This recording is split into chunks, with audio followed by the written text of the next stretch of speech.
Hey Rebel, welcome to Untoxify Your Relationship. Here we will talk about all things healthy and how to get that toxic mess out of you and your partnership. I'm your host, Melissa Webb, a practicing licensed mental health therapist with 10 years experience. I've been on a journey encouraging women to throw the middle finger up at society and to become a rebel, to go against the grain of who and what you are supposed to be and grow into what God has created you to be. And I do this by teaching them skills to cultivate stronger relationships through healthy theology and mental health practices. All right, let's go ahead and hop into it. Hey y'all, this is episode 17.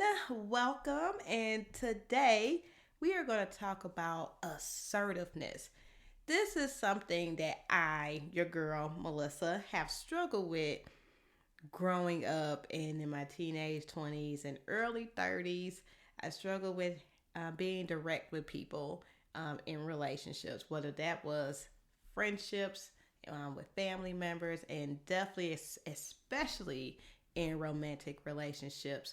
When it came to me and dating and guys, I was more of a take a back seat, let the man lead, right? Because we've all heard you need to let the man lead and let the man be a man.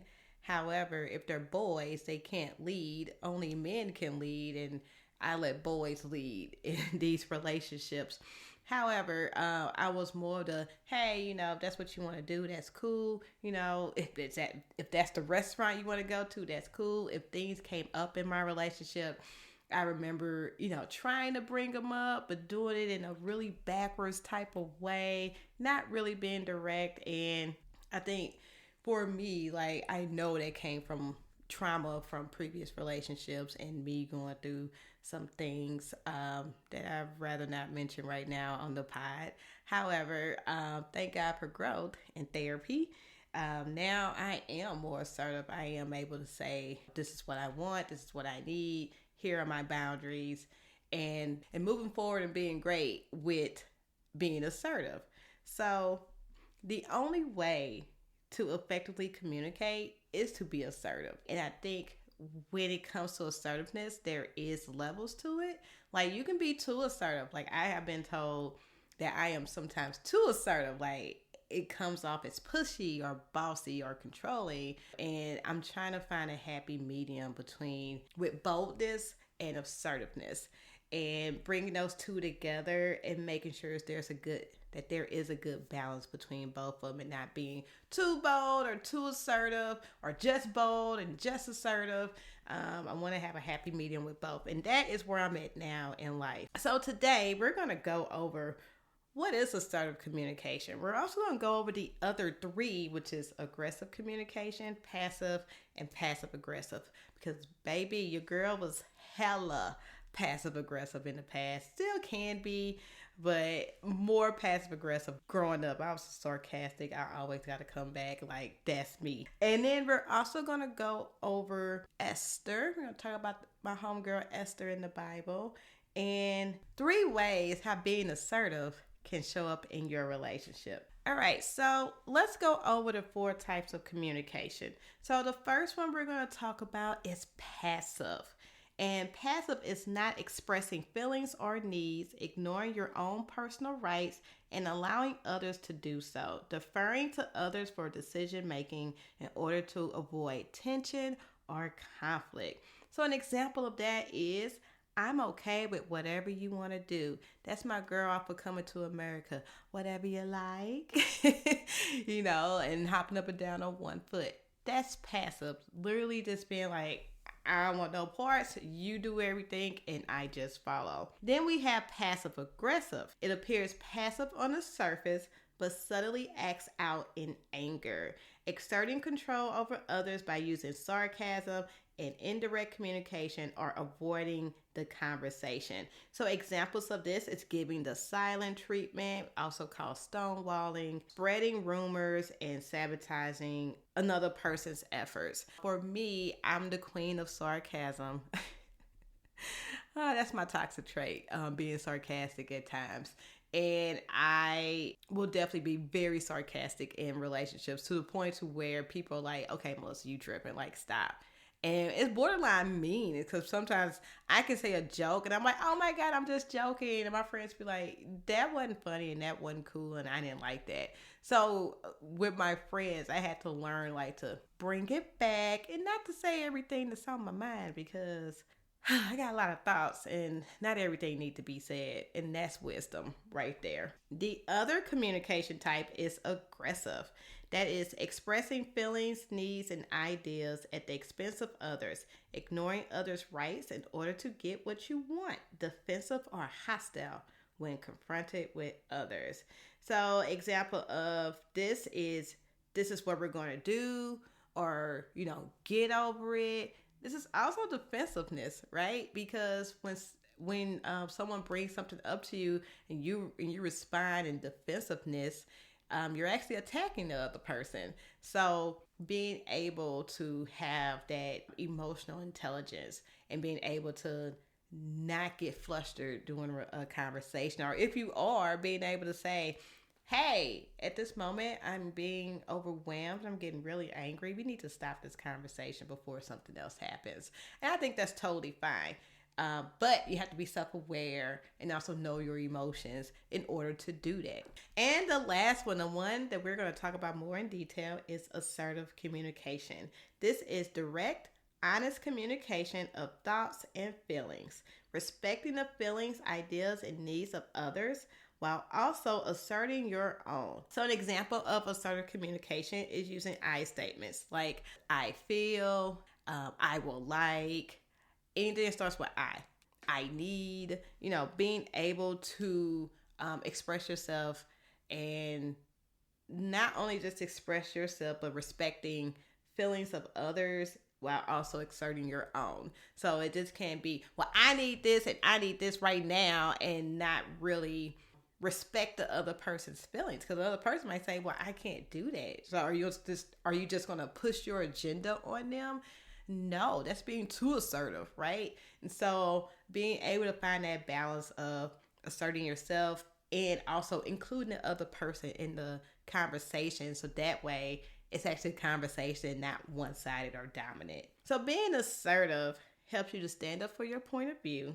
It creates healthy and honest relationships. It also helps to earn the respect from the other person.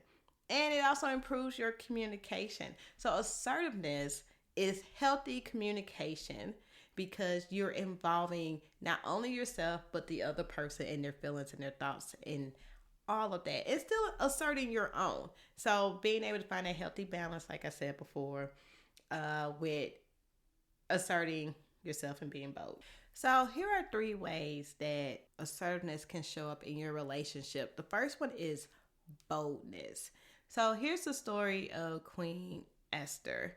At the time, the book of Esther takes place in the Old Testament. The Jews are in exile. They are taken over by the Persians. They are currently in the city of Susa.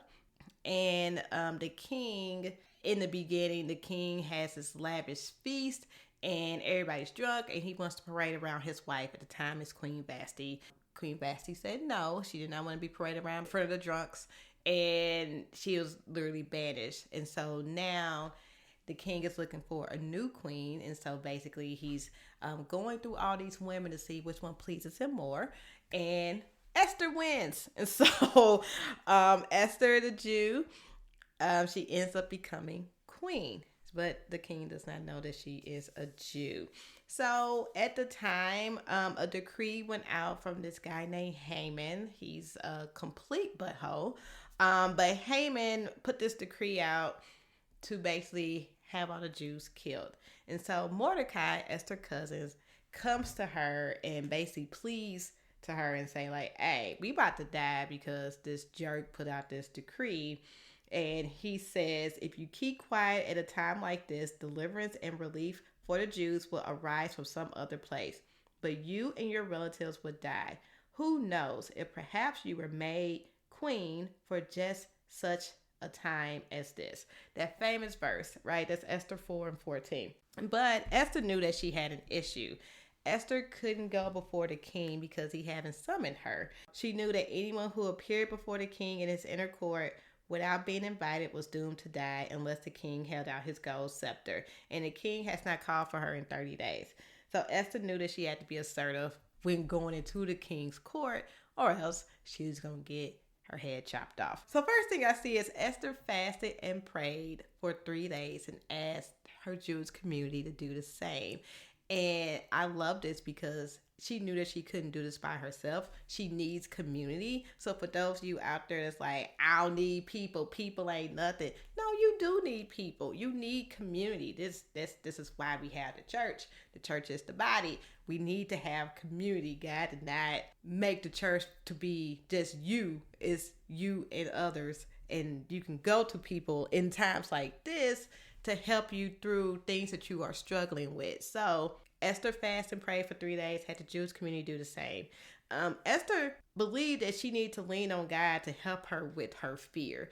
Because, I mean, if you ain't been summoned in 30 days, you just finna go walk into this inner court. I mean, there's some fear there because you can die. So we see Esther not having a spirit of fear, and she's willing to pray through this fear to get over that, to help a whole nation of people because they're about to die with this decree. So she humbled herself and went to the Lord and asked for help and had a whole community, and she had the community on her back, like for real. Assertiveness is a learned behavior. So if you're struggling with assertiveness or even boldness, ask God to help you and he will definitely be there to help. So a second way that assertiveness shows up in your relationship is by making requests or asking for what you want. Well, we see with Esther, after she fasted for 3 days, on the third day, she put her royal robe on and entered the inner court, and the king welcomed her. She was welcomed by the king 3 times in this story. So the first time she requested dinner with him and Haman. The second time at the dinner, she told the king about Haman's plan to kill the Jews. And the third time, she requested that the decree be reversed. And the decree wasn't reversed, but the king added, you know what, they can defend themselves. So what ended up happening at the end of the story, the Jews end up defeating these people. Yay, everybody lives, and Queen Esther is praised, and then also Mordecai becomes, I think, second in command. So let's think about it. If Esther wasn't bold, and she wasn't bold enough to go in the inner court, what would have happened to the Jews? What would have happened if she went in passive or aggressive when she went in the inner court?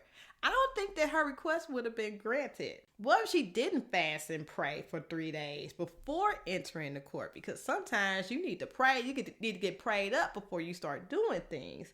And what happens if she just said, I can't do this, and she never made her request known to the king? I don't think we would be talking about Esther if she did something totally different.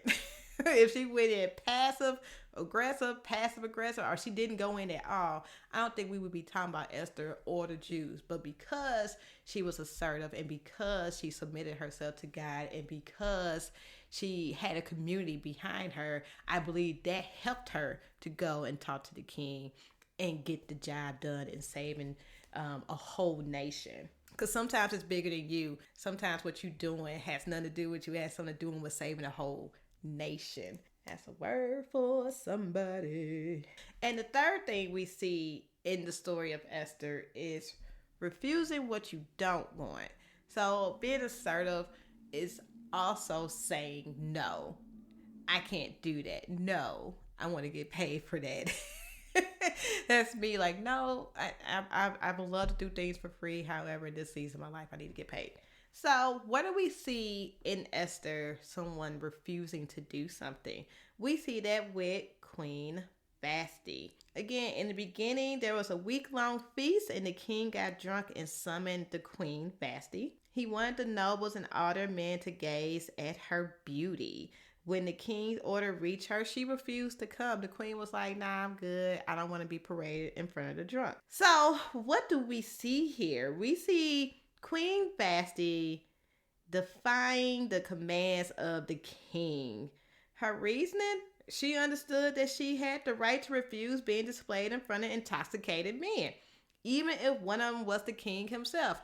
and her husband, right? Unfortunately, because of Vashti's boldness was met with disapproval, she was banished from the kingdom. Despite this, she did something unprecedented at that time because when she said no, the men was like, oh snap, we need to do something and let our women know that they cannot uprise against us. So the Queen Vashti was basically a trendsetter. She was like, nah, what we not gonna do is this. And I believe other people will see that. Other women, definitely. What you also have to realize is that not everyone will appreciate your assertiveness, but standing up for yourself is invaluable. So if you stand up to your partner and your partner receives that as a threat or it's defensive and things like that, you gotta know, like, this might not be the person for me.